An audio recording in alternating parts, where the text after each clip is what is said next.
وعباد الرحمن الذين يمشون على الأرض هونا وإذا خاطبهم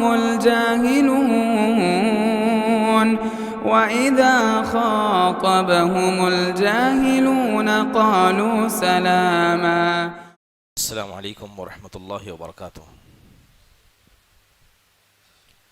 الحمد للہ رب العالمین والصلاة والسلام على سید الانبیاء والمرسلین نبینا محمد وعلى آلہ وصحبہ اجمعین، اما بعد. یقول اللہ سبحانہ وتعالی الذین ضل سعیہم فی الحیاة الدنیا وهم یحسبون انہم یحسنون صنعا. اللہ سبحانہ وتعالی کا ارشاد ہے کہ جن لوگوں کی دنیاوی زندگی کی کاوشیں ناکامیاب ہوئیں اور وہ گمان کرتے تھے کہ وہ بڑا اچھا کام کر رہے ہیں.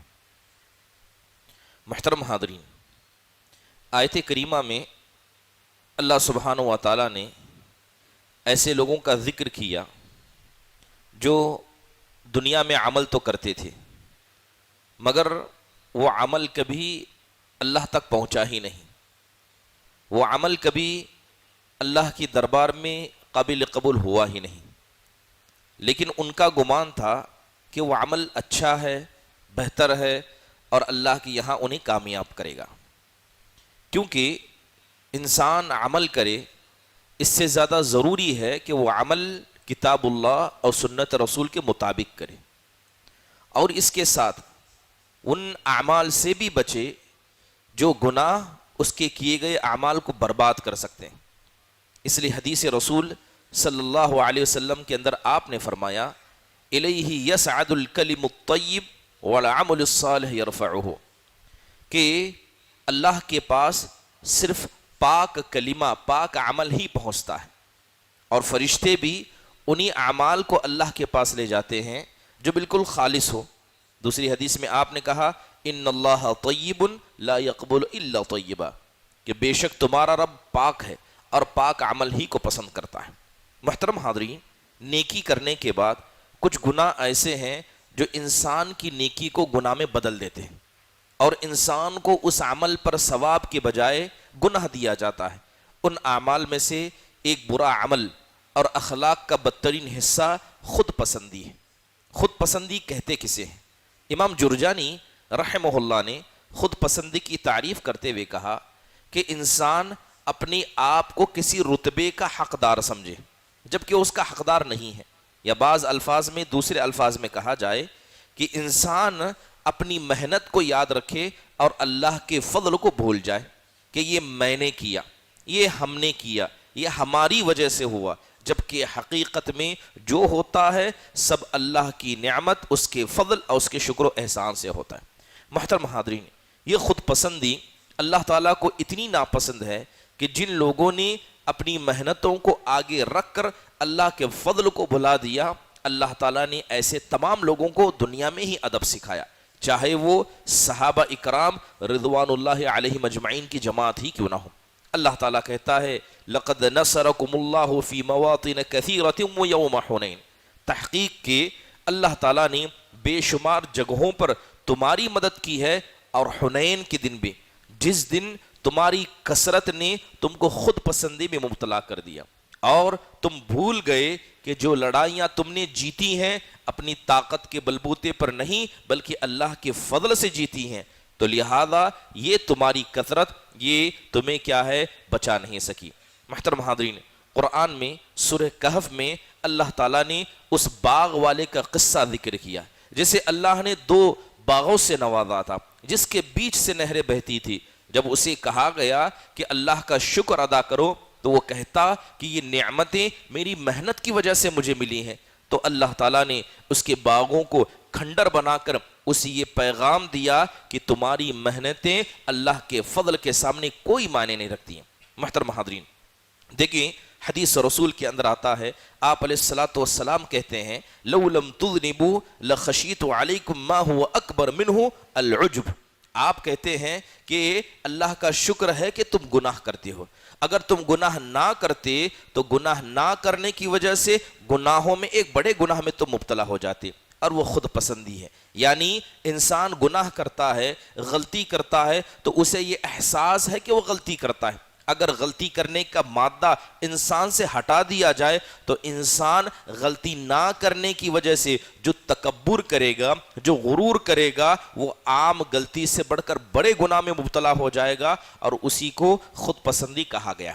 ایک آدمی جو غلطی کرتا ہے، ایک آدمی جو خود پسند ہے، دونوں میں بنیادی فرق یہی ہے کہ غلطی کرنے والا اپنی غلطی کو مانتا ہے، لیکن وہ آدمی جو خود پسند ہے وہ کبھی اپنی غلطی کو نہیں مانتا۔ محترم حاضرین، امام قرطبی رحمہ اللہ کہتے ہیں اعجاب المرء بنفسہ ما ملاحظتها لها بعین الکمال، کہ انسان اپنے نفس کو پرفیکٹ سمجھے، اپنی آپ کو بہتر سمجھے، گویا سمجھے کہ جو کچھ میں ہوں یہ سب میری محنتوں کا نتیجہ ہے، اور اللہ کی نعمت کو بھلا دے تو یہ حقیقت میں تکبر ہے، اور حقیقت میں یہی خود پسندی ہے۔ احیاء علوم الدین معروف کتابوں میں سے ہے، عمرو بن شیبہ رحمہ اللہ نے اس کے اندر ایک قصہ نقل کیا۔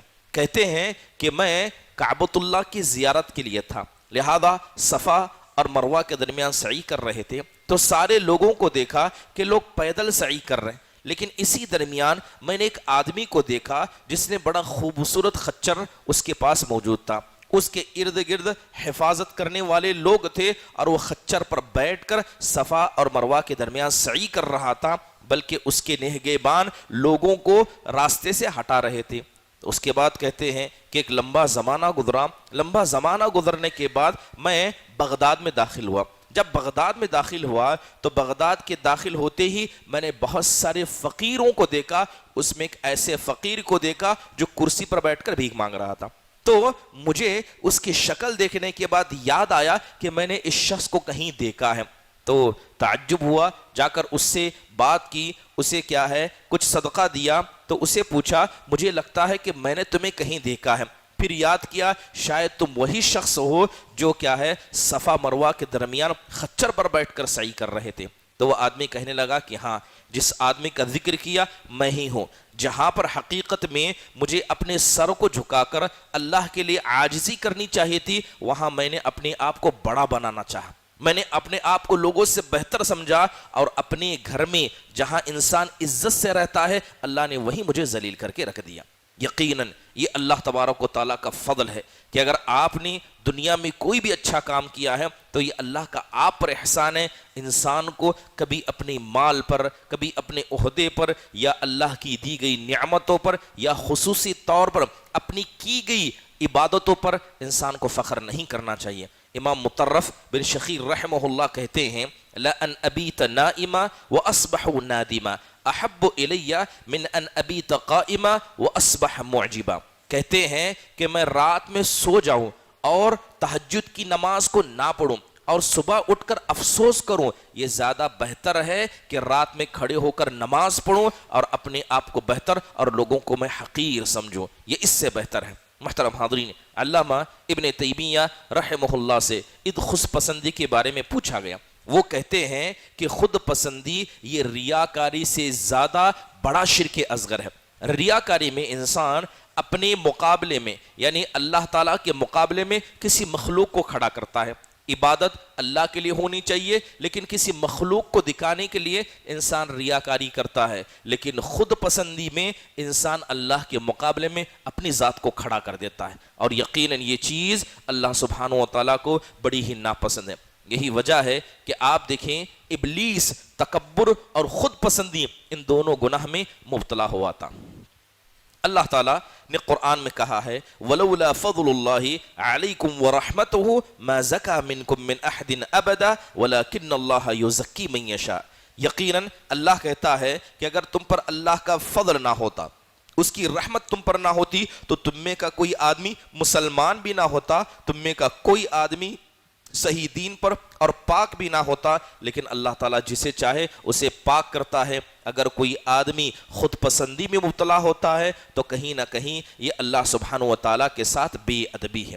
احنف بن قیس رحمہ اللہ علیہ کہتے ہیں کہ عجبن لابن آدم یتکبر وقد خرج من مجر البول مرتين، کہتے ہیں کہ مجھے بڑا تعجب ہوتا ہے، مجھے بڑا تعجب ہوتا ہے ایسے آدم کی اولاد پر جو زمین میں تکبر کرتا ہے، وہ بھول جاتا ہے کہ اللہ تعالیٰ نے اسے پیشاب کے راستے سے 2 مرتبہ نکالا ہے، ایک مرد کے ذریعے ایک عورت کے ذریعے۔ ایسی گندی جگہ سے نکلنے کے بعد اپنے آپ کو بہتر اور بقیہ انسانوں کو حقیر سمجھتا ہے، ایسے انسان پر مجھے بڑا تعجب ہوتا ہے۔ محترم حاضرین، ایک خود پسند انسان، اس کی کیا علامت ہوتی ہیں؟ پہلی علامت یہ ہے کہ وہ اپنے نفس کو ہمیشہ بہتر سمجھتا ہے، اپنے کیے گئے افعال کو اور اپنے اعمال کو وہ ہمیشہ پرفیکٹ سمجھتا ہے، وہ لوگوں کی نصیحت کو نہیں سنتا، اور جب کسی کے عیب کو بیان کیا جائے اسے سن کر خوش ہوتا ہے، خاص کر اپنے دوستوں کی، جب اس کے ہم پلہ ہم سایہ دوست ہوں ان کی برائی کی جائے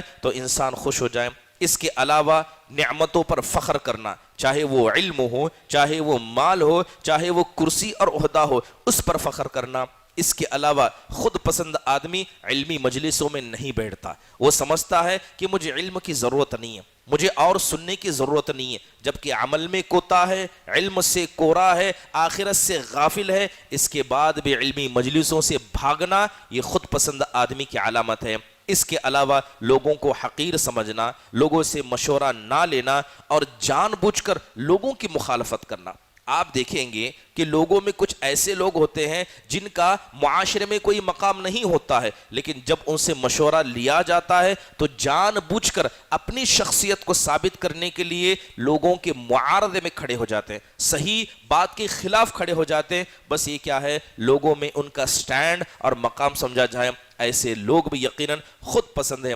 اس کے علاوہ جو نیک لوگ ہیں اور جو علماء ہیں ان کو حقیر سمجھنا، بلکہ یوں سمجھنا یہ تو کیا ہے، ان کا تعلق صرف اللہ سے اور مسجدوں سے ہے، یہ دنیا داری سے واقف نہیں ہے۔ اس طرح کی باتیں یقیناً خود پسندی کے اندر آتی ہیں۔ محترم حاضرین، خود پسندی بڑی عجیب شکلوں میں ہوتی ہے۔ بسا اوقات انسان اطاعت کر کے خود پسند ہوتا ہے، بسا اوقات انسان اپنے بدن پر فخر کرتا ہے، بسا اوقات انسان اپنی طاقت پر فخر کرتا ہے، کوئی اپنے خاندان پر، کوئی اپنے مال پر، اور کتنے تو ایسے ہیں جو اپنی رائے پر خود پسندی کا شمار ہوتے ہیں۔ بات اگر اللہ کی نعمتوں پر کریں، یاد رکھیے کہ آپ دنیا میں جتنی بھی اللہ کی عبادت کریں، آپ چاہ کر بھی اللہ کا حق ادا نہیں کر سکتے۔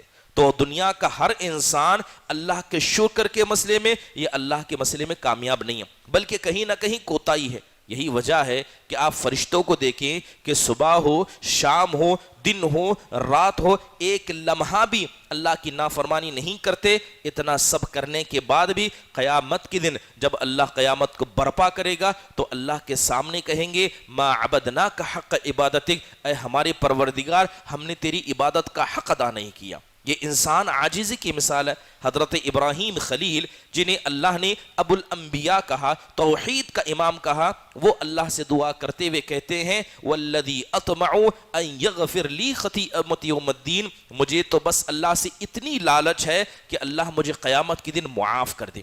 جبکہ کیا قربانیاں حضرت ابراہیم نے اللہ کی راہ میں دی، سب اپنی ایک طرف، لیکن انسان کا اللہ کے سامنے عاجزی دکھانا ایک طرف۔ تصور کریں کہ یہ امت مسلمہ جو ہے اس کا سارا ثواب کا ایک حصہ اللہ کے نبی کو پہنچتا ہے۔ جتنے مسلمان ہوئے، جتنی نمازیں ہم نے پڑھی، جتنی اللہ اس کے رسول کی اطاعت کی، سب کا ثواب اللہ کے نبی کو پہنچے گا، کیونکہ اللہ کے بعد آپ علیہ الصلاۃ والسلام ہماری ہدایت کی وجہ بنے ہیں۔ اس کے بعد بھی آپ سے پوچھا گیا اے اللہ کے نبی کیا آپ اپنے عمل کے بلبوتے پر جنت میں نہیں جا سکتے؟ تو آپ نے کہا کہ نہیں، اگر اللہ مجھے اپنی رحمت سے نہ ڈھانپ لے تو میں بھی اللہ تعالیٰ کی جنت میں داخل نہیں ہو سکتا۔ محترم حاضرین، بہت سارے لوگ ایسے ہیں جو اپنی رائے پر کیا ہے فخر کرتے ہیں، ان کی رائے ٹھکرا دی جائے، رائے کو نہ مانا جائے تو اس کی وجہ سے کیا ہے بسا اوقات ناراض ہوتے ہیں۔ قرآن میں اللہ تبارک و تعالیٰ نے انسان کی کچھ کمیوں کا ذکر کیا، یہ کمی ہر انسان کے اندر ہے۔ جیسے اللہ کہتا ہے وَخُلِقَ الْإِنسَانُ ضَعِيفًا، کہ دنیا کا ہر انسان کمزور ہے، عقل سے بھی کمزور ہے، رائے سے بھی کمزور ہے اور جسم سے بھی کمزور ہے۔ پھر اللہ کہتا ہے اِنَّهُ كَانَ ظَلُومًا جَهُولًا، اور دنیا کا ہر انسان ظالم بھی ہے، جاہل بھی ہے، کمزور ہے، ظالم ہے، جاہل ہے۔ جب یہ صفت ہر انسان کی ہے تو اس کی رائے بہتر کیسے ہو سکتی ہے؟ کہیں نہ کہیں اس کی رائے میں ضروری کمزوری ہوگی.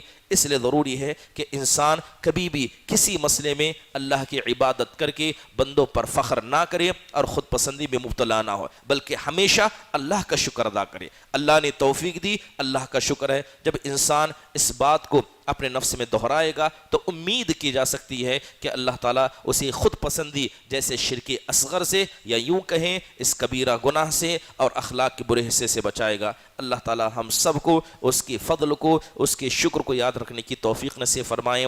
آمین. اقول قولی هذا واستغفر الله لي ولكم ولسائر المسلمين من كل ذنب فاستغفروا انه هو الغفور الرحيم. جزاكم الله خير واحسن الله اليكم. السلام علیکم ورحمۃ اللہ وبرکاتہ. مسجد عباد الرحمن کے پلیٹ فارم سے ہونے والی دعوت و تبلیغ کے مشن کو آگے بڑھانے میں ہمارا بھرپور ساتھ دیں. علم و عمل سے ناطہ جوڑنے کے لیے اہل علم سے جڑیں. مسجد عباد الرحمن کے یوٹیوب چینل کو سبسکرائب کریں اور آگے شیئر کرنا ہرگز نہ بھولیں. فجزاکم اللہ